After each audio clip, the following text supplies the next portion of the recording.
several weeks ago after being elected. Because there is, it's one thing to be saying it in the heat of a campaign, but after being elected, saying that the people serving on the January 6th committee should go to jail, that obviously probably made Joe Biden more ready for those pardons. Of course, Mark Milley, he said what he said about Mark Milley.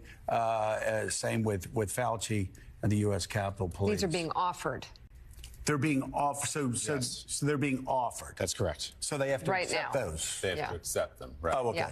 So the limousine ride just got more interesting. Yes, the it one did. We've been talking about that's going to be when something. President Biden and the president-elect ride over from the White House to the Capitol. The president ends the statement by saying the issuance of these pardons should not be mistaken as acknowledgement that any individual engaged in any wrongdoing, nor should acceptance be misconstrued as an admission of guilt for any offense. That was part of the reason some of these people, and we'll see if they accept these pardons, had said, I don't want a pardon.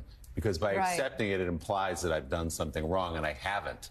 So it'll be interesting to see now they've been offered. There are 4.5 hours left in President Biden's presidency. Claire, it'll be interesting to see if they take them. What a shocking event to absolutely nobody. Everyone saw this kind of coming, that Joe Biden was going to pardon Anthony Fauci, Mark Miller, and the January 6th committee, such as Liz Cheney and all her gang of friends, as they try to use the pretext of a potential Trump's revenge. And any day, like I said, humans suck at judging people's intentions. And today, Donald Trump said the same thing about Hillary Clinton. Obama didn't preemptively pardon Hillary Clinton of anything. And this narrative that the left-wing pundits, like you just saw from the intro with MSNBC, saying that this is not an admission of guilt, this is not to imply that they're actually guilty of these things. It's just solely to protect them from political prosecution from Donald Trump. Yeah, okay.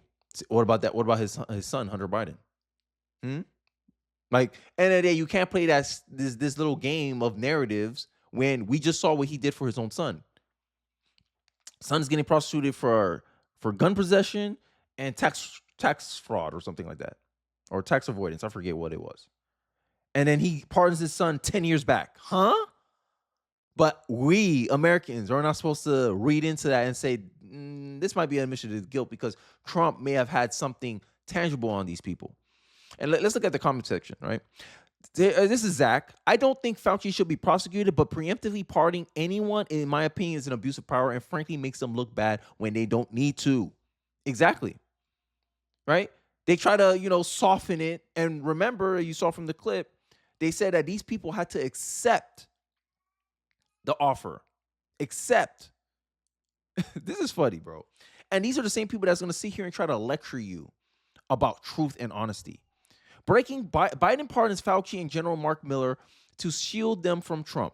With Trump returns just hours away, Biden rushes to pardon Anthony Fauci, General Mark Miller, and January 6th committee members, which will include Liz Cheney and all these other people.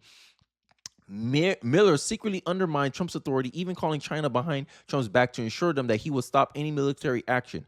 Fauci, who pushed lockdowns, mandates, and shady COVID policies, now escapes accountability. This is what people are saying about this. We need more accountability. During Trump's inauguration rally, which I just did a video on, he talks about how we want accountability. We want to hold these people accountable. Did these people do something wrong? If the answer is, I don't know, there should be no reason of pardoning them unless you do know something. Do you know if they're guilty or do you know if they're innocent? If they're innocent, we'll find the information will come out and we'll know they're innocent. But if they're guilty, you pardon them, you're shielding them from accountability. And this is the problem that I have with the Biden administration, is that no matter how they try to spin this pardon makes all of them look guilty. This is my opinion. I express my opinion very clearly, very, very transparently. That if you don't know, if you're not sure these people are innocent, why pardon them? Just because Trump's politically motivated to hold them accountable. Just like Joe Biden is politically motivated to stop insider trading. Nancy Pelosi. But does it mean it's wrong now that Biden is politically motivated to stop insider trading, which is going to hurt Nancy Pelosi, the person who led the charge of having him ousted from running for office, for running for re-election again? All of a sudden, is it bad to now want insider trading to be illegal for our Congress members? No. It's the same attitude I take with Donald Trump. Okay, yeah, he's politically motivated to get back at these people. But if these people actually did something wrong, I want Trump to actually prosecute these people. And now you're shielding them from accountability for what reason? Pardons for sale, acts for about out of the door special. And they know once they start the coverage in about 4 hours, I'm making this video at 8:15 in the morning. In about 4 hours, Trump's going to have the inauguration. No one's going to remember this. This is going to be memory hold. This is why I want to do this video, right? And I don't know. I'm just very annoyed with how the left-wing people are covering this stuff, right? And it's nothing but cover-ups. People think Fauci deserves jail. Here's why. Like gain-of-function research, he lied to Congress and said, oh, we're not doing gain-of-function research, right? He did all this lying. And you want to use the smokescreen of, oh, this is politically motivated. Okay, so what if I'm motivated to go after Fauci? All that matters is if he actually broke the law or not. Did he actually deceive the American people or not? And we saw from the COVID policies, all the results that came out, hey, getting the COVID shot did not prevent COVID. Standing 6 feet apart has no effect on whether you contracted COVID or not. Masks did not work. It was merely something like a placebo. It was just meant to make the person feel better. But in reality, you was no less protected than if you didn't have the mask on. These are the kind of things that we were being directed to do. With a threat of social ostracization, of being shamed in public. If you walked during 2020, if you walked around with no mask inside of a store, people would look at you like you're just trying to kill their kid. This was the kind of effect that the lies coming out of Fauci's mouth had on our society. And you wonder why the left is the most unpopular it's ever been since the Cold War. If you don't know what I'm talking about, check out my first video for the day with going over Trump's pre-inauguration. This is why. But I digress because I don't want this to be a long video. I'm going to give this video 2 minutes just so you get a sense of what kind of lies, now that we see from 2025 perspective, that this man was saying during 2020, 2019. But they're really criticizing science because I represent science. If you're vaccinated, you really don't need to worry about getting it in a way that's serious or transmitting it. Isn't this misinformation? Right? But Bakari Sellers told me that it's Trump, and Trump doesn't stand for truth. And these guys just sit here and just tell us nothing but the truth. The media is actually trying to help us, that Trump is demonizing the free press when they're just doing their job. Is this part of doing your job, Bakari Sellers? Legacy media? And you wonder why only Democrats trust what comes out of your mouths. I digress. This is not misinformation. Garbage. That is true. That is correct, Chris. It'll either protect you completely against infection, and the chances are very likely that you'll not be able to transmit it to other people. The risk is extremely low of transmitting it to anybody else. Full stop. Vaccinated people are clearly capable of transmitting the infection. Wow. 2 months later, had to go back on his statement. 2 months later, and this guy got a pardon? I got a pardon for sale, I got a pardon for sale. Biden's gonna go out. Biden's going out sad, y'all. Biden's going out sad. You wanna know how sad? Let's check out this clip. Yeah, they're historically, though, they're, I dare say, historically awful. What am I talking about here? Well, job approval at the end of the first term. I'm just looking amongst those who lost or didn't run for re-election. You don't have to be a mathematical genius to see which is the lowest number on your screen right now. And an average of polls, my average, Joe Biden's at 38%. He's actually lower than Donald Trump was at the end of his first term. Remember, at the end of his first term, everyone was saying Donald Trump's political career is over. Joe Biden's approval rating's even lower than Trump's was by just a point. He's lower than Jimmy Carter, who was at 44% by the end of his presidency. Not even close to George H.W. Bush, who was at 56%, saw a nice rebound. But the bottom line is this. Joe Biden came in to end the Donald Trump reign in this country, right? End Donald Trump's political career. And all that's ended up happening is Joe Biden has managed to end up at a lower approval rating at the end of his first term than any president on record, Jessica. Disapproval rating number is bad. Take a look at this particular number. All right, a good or great president at the end of their terms. Well, Barack Obama, 52% of Americans thought he was a good or great president at the end of his presidency, 2017. Donald Trump, very much behind Barack Obama at 36%. But look at how low Joe Biden is. My goodness gracious, you can't really get lower than 25% in our polarized era, because the bottom line is there's going to be a bunch of Democrats who would say that Biden was a good or great president no matter what he did. But yet it's only a quarter of the country who believes that Joe Biden was a good or great president. It is the lowest number since AP Nork started tracking this back at the end of Barack Obama's second term. Bottom line is Joe Biden goes out a very unpopular man at the end of a 50-plus year political career. And you think Joe Biden can get away with pardoning people? You don't think people are going to think the worst of what Joe Biden's doing? 25% approval rating his entire presidency. Oh, I'm handing over Donald Trump a strong economy. The liberal pundit will say, Joe Biden will say, and everyone's looking at like, where? Strong for who? Not for the average American, not for the working class American. No, it's not. Even people making six figures are living paycheck to paycheck. And you're thinking this is a good economy? Yeah, for the super rich that funds your party, Democrats. Democrats are the party of the rich, the famous, the Hollywood elites. And they got smacked. 77% of the ultra rich are Democrats. Yet these pundits saying, yeah, the economy was good. Yeah, if you're making $3 million a year like Joy Reid, you think the economy is good. But if you make way less than that,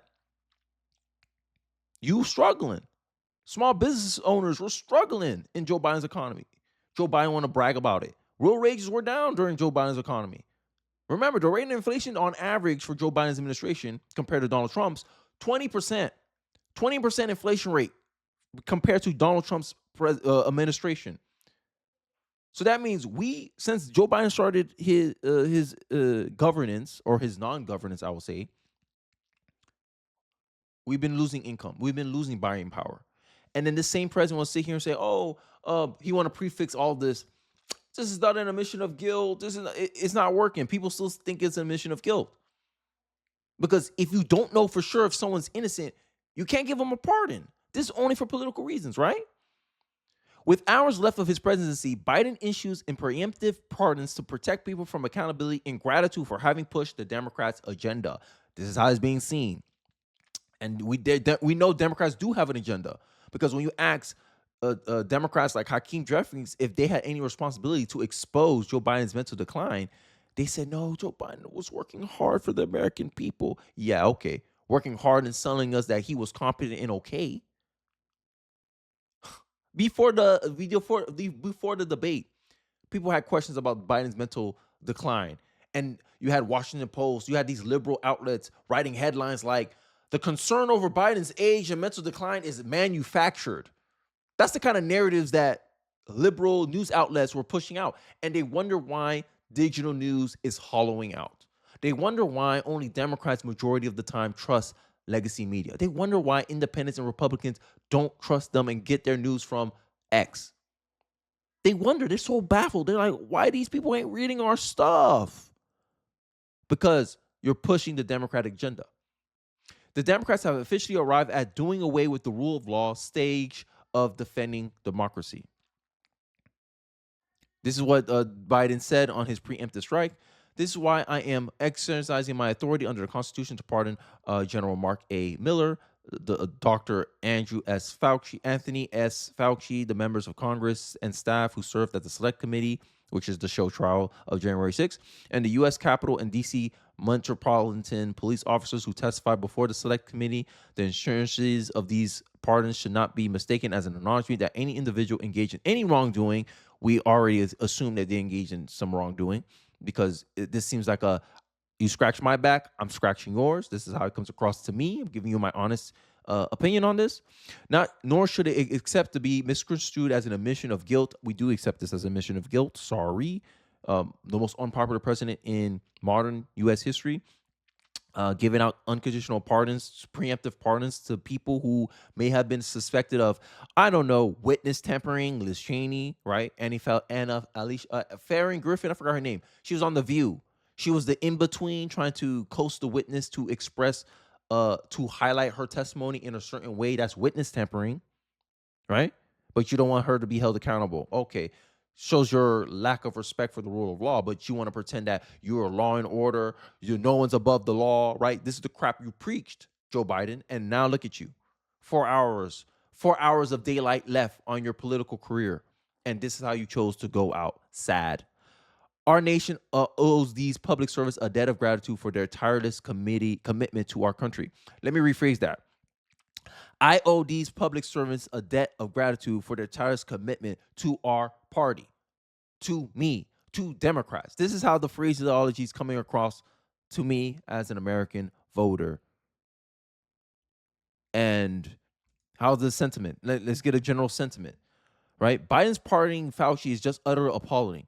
We need to know how COVID originated, whether gain-of-function research played any part. Right now, we're all assuming it does. Fauci was the foremost public advocate for funding said research and is credibly accused of misleading Congress about it. But you give him a preemptive pardon because of reasons. Yeah, okay. But Democrats want to sit here, liberal pundits want to sit here and talking about they preaching for a truth, right? But they're sitting here covering up crap. Like, make it make sense. This seems like a cover-up to me. You do it at like 4 hours, your sunsetting administration, and you do it 4 hours before the new guy comes in because you know all the news is going to be about the new guy. I want this video out there so people can, when after they're done watching the inaugural address, they'll see what Joe Biden did before he got his butt out of office. Sorry, your party just engaged in the biggest cover-up in modern American political history on Joe Biden. It's all coming out. We all now know that every Democrat knew it, and you and everybody else came on TV and lied about this man's condition. I don't want to hear it. I don't want to hear it. Well, the Biden cover-up is the worst thing we've seen in this country in your or my lifetime. First of all, in political. And then what aggravates me the most about these liberal pundits, they don't acknowledge nothing. Like, at least if you said something that is true or rooted in fact, or you point out something in reality, I will acknowledge it. Okay, yeah, that did happen, but this is why I don't think it's a big deal, or this is why I don't prioritize it as much. I mean, I like my reasons, but at least I acknowledge what you're saying. Bakari Sellers don't acknowledge anything being said here. He's already trying to spin it somehow. Misinformation. That is hyperbolic. And it is not. It's not only hyperbolic, but it's actually incorrect. And yes, I mean, I wish I hadn't been around the president. I wish I would have known that he was not in the condition that he was in. Do you not have a television and eyes and ears? First of all, I didn't. Majority of Americans saw that he was mentally unfit to be president. Look at the polls. If you put up the polls, if you do research, right? Bakari Sellers claimed to be an analyst. When Scott Jennings and Republicans were bringing up this issue, he was the #1 defender saying there's no credibility. This is chip fakes. This is just misinformation, disinformation. Their go-to corporate speak words they love to use don't mean a lick of ish, don't mean nothing. If you look at the polls, Americans themselves were saying they wanted a different person to be the Democrats' nominee. Remember 2023, the primary season? Democratic Party artificially shut down any challengers from challenging Joe Biden when majority of Democratic voters wanted someone new to represent the Democratic Party in 2024. Y'all shut all that down. There was also polls that same year talking about Joe Biden is not mentally fit. Majority of Americans, 67% of Americans believe that Joe Biden is mentally unfit to be president. Since 2023, those polls were out. Oh, but I wish I was close to the president. No, you lack curiosity because you know that if this is true, there's no way you can spin or defend it. So you was willfully ignorant to what was going on with Joe Biden. That is the truth. And this is the problem with the pardons. We all know this is a scratch my back. This is a debt of gratitude for standing behind Joe Biden, for doing the Democrats' bidding. This is all political. Like I said, this is a political show. I'm done. Because if I cover this anymore, I'm gonna be really heated. Because this is like your kid broke someone else's window and you don't hold them accountable for nothing. What you taught them is, I can do this again, and I'm not gonna get held accountable for this. This is what you just showed in the face of American people. And this is why you can't trust Democratic leadership, because no one's willing to hold them accountable to nothing. If a Democrat lie, it's spun as, they misspoke. That was a mistake. It was overstated. This is how they soften Democrat lies. But if a Republican misspoke, Oh, he lied. He's spreading misinformation. They don't get no benefit of the doubt from the legacy liberal media. And they wonder why trusting them is on an all-time low. But I digress. I'll leave it there. Let me know your thoughts in the comment section below. Don't forget to like, comment, subscribe. I appreciate you guys watching the end of the video. And I'll catch you guys on the next one. Peace.